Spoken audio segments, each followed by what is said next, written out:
पाठक जी, सबसे पहले स्वागत है आपका एमएच वन में। Thank you.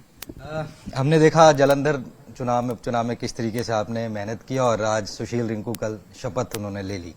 लोकसभा में इकलौते आपके सांसद हैं, तो अभी फिलहाल मणिपुर का मुद्दा लगा है, बाढ़ का मुद्दा है। किस तरीके से आम आदमी पार्टी अब पूरे इस मुद्दों को उठा रही है?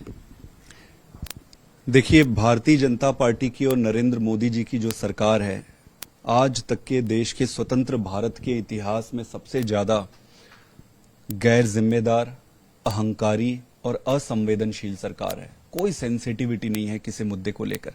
मणिपुर की परिस्थिति को आप देख सकते हैं। मणिपुर में जिस तरीके से महीनों से वायलेंस चल रहा है, प्रधानमंत्री जी को कहते हैं कि प्रधानमंत्री जी ने कल अपनी साइलेंस तोड़ी। अब आप सोचो कि साइलेंस तोड़ने के लिए सैकड़ों लोगों को जान गंवानी पड़ी, हजारों लोग जख्मी हो गए, खुलेआम हाहाकार मचा हुआ है, और प्रधानमंत्री जी ने अपनी साइलेंस तोड़ी। और प्रधानमंत्री जी साइलेंस तोड़ के क्या कह रहे हैं कि देश शर्मसार है। हम आपके गवर्नमेंट से शर्मसार हैं। प्रधानमंत्री की जिम्मेदारी ये है, ये बताए कि भाई आपने आज तक मणिपुर की घटना को रोकने के लिए क्या क्या कदम उठाए हैं। पुलिस पूरी तरीके से फेल है। लॉ एंड ऑर्डर कोई एग्जिस्ट ही नहीं होता है। खुलेआम पुलिस को घेर लेते हैं, पुलिस को लूट लेते हैं। ऐसी परिस्थिति जहां पुलिस को खुलेआम लूटा जाए, वहां पर राष्ट्रपति शासन तुरंत लगना चाहिए। वहां पर भारतीय जनता पार्टी की सरकार को बर्खास्त करनी चाहिए, प्रेसिडेंशियल रूल लगना चाहिए, और अमित शाह जी को भी अगर उनके पास इतना करेज है तो नैतिक जिम्मेदारी लेते हुए भी अपना भी त्यागपत्र दे देना चाहिए। दूसरी बात, पिछले कुछ दिनों में लगातार बाढ़ की स्थिति रही। पंजाब के कई इलाके डूब गए, हरियाणा डूब गया, दिल्ली में तो हम सबने देख ही लिया। क्या लगता है, एक फुल प्रूफ प्लान की तैयारी है या सरकारों का कहीं ढिलमिल था? आप पूरा देखें, क्या लगता है आपको? देखिए, दो स्थिति, जैसे मैं दिल्ली के बारे में आपको स्पष्ट करूं कि दिल्ली में जितनी बारिश हुई, वो बारिश, इतनी बारिश कभी नहीं हुई थी। बहुत साल पहले एक बार हुई थी, लेकिन उतने बारिश के बावजूद भी यहाँ के जो इंफ्रास्ट्रक्चर थे समहाउ मैनेज कर ली थी।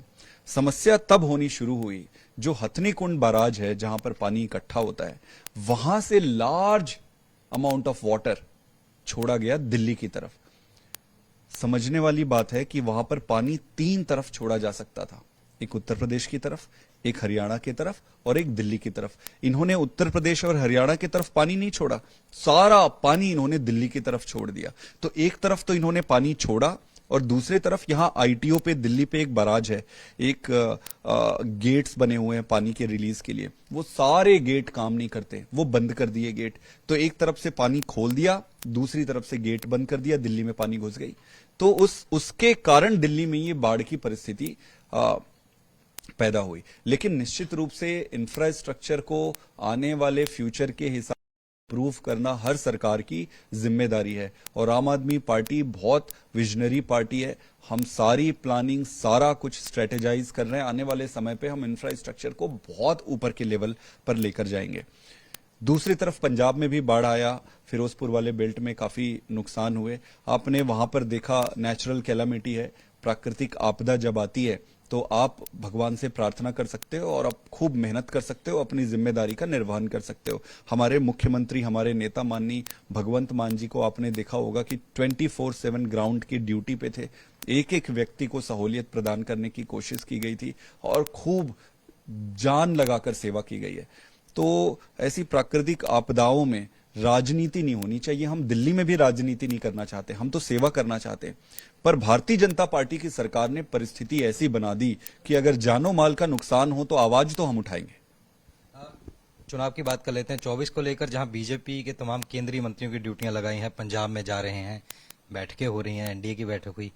आपकी तैयारी शुरू हो चुकी है इलेक्शन मोड में? 24 के इलेक्शन मोड में पंजाब में पार्टी आ चुकी है।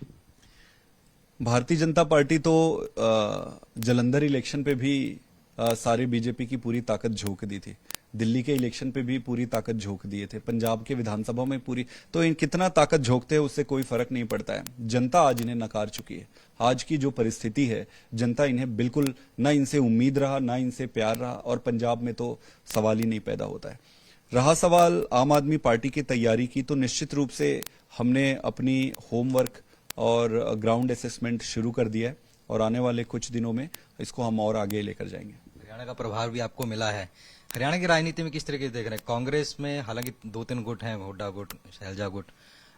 बीजेपी एंटी इनकम्बेंसी कहीं ना कहीं नजर आ रही है। आम आदमी पार्टी का क्या शेयर देखते हैं आप, क्योंकि अभी 2 चुनाव हुए थे, उनमें ज्यादा कुछ कमाल हुआ नहीं था। निश्चित रूप से कई सारे चुनाव हम लड़ते हैं। कुछ चुनाव हम फर्स्ट टाइम लड़ते हैं।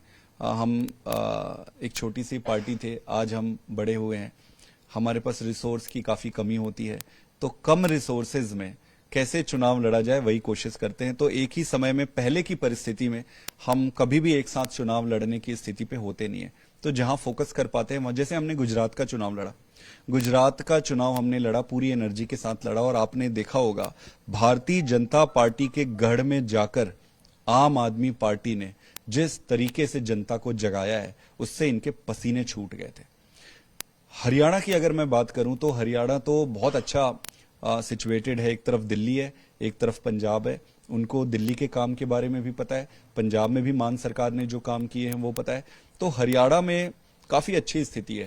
और रहा सवाल संगठन का, तो संगठन बहुत मजबूत हो चुका है, गांव गांव में संगठन जा चुका है। अब धीरे से हम फिर अपनी कैंपेनिंग और सारे चीजें स्टार्ट करेंगे। और हरियाणा की जनता ने भारतीय जनता पार्टी को, खट्टर जी को पर्याप्त मौका दिए। लेकिन आज आप कोई भी सेक्टर उठाकर देख लो, खट्टर साहब बहुत बुरी तरीके से फेल हो गए सारे परिप्रेक्ष्य में। रैम्पेंट करप्शन है, बेरोजगारी बढ़ी हुई है, बिजली की जो रेट बढ़े हुए हैं वहां पर, हर चीज में, सिंचाई तक के लिए ये पानी और बिजली देने की परिस्थिति में नहीं है आज। तो खट्टर साहब तो पूरी तरीके से फेल हो गए। जेजेपी एक नई पार्टी बनी थी। जनता कई बार उम्मीद करती है बहुत कि अपने घर का बच्चा है, चलो अच्छा करेगा करके, लेकिन सरकार वोट मिलते ही जाकर भाजपा की गोद पे बैठ गई। इस बार जेजेपी को 0 सीट आएगी और 4 वोट इनको मिलने मुश्किल होने वाले हैं। आम आदमी पार्टी मजबूत स्थिति में है, और वो इसलिए, और किसी कारण से नहीं, वो इसलिए कि हम अच्छा काम कर रहे हैं, और हम अच्छा और ज्यादा अच्छा काम करेंगे, वो देखकर जनता वोट करेगी। धन्यवाद बात करने के लिए। थे संदीप पाठक, जिन्होंने कई मुद्दों पर हमसे खास बातचीत की। दिल्ली से कैमरामैन आदित्य के साथ नितिन धीमान, MS1 न्यूज।